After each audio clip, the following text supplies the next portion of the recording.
இன்றைய தினமலர் செய்தியில் தேர்தல் நெருங்கி வருவதால் வம்பில் சிக்காமல் நழுவும் ஐபிஎஸ்கள் சிறப்பு பிரிவுக்கு மாற ஆர்வம். அரசு ஊழியர் ஆசிரியர் ஜனவரி 6ஆம் தேதி வேலைநிறுத்தம் அறிவிப்பால் அவர்களுடன் பேச வரும் 22ஆம் தேதி தமிழக அரசு அழைக்க முடிவு. தமிழகத்தில் நாள் ஒன்றுக்கு 65 பேர் தற்கொலை செய்து கொள்வதாக தேசிய குற்ற ஆவணத்தில் தகவல் உள்ளது.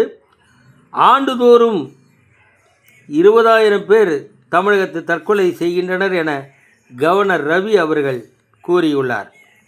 வாக்காளர் பட்டியல் நீக்கப்பட்டவர்கள் சென்னையில் மட்டும் 14,25,018 பேர், திருவள்ளூரில் மட்டும் 6,19,877 பேர்.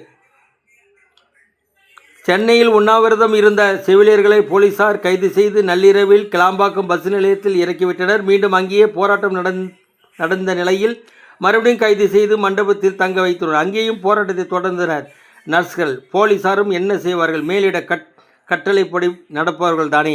வணக்கம்.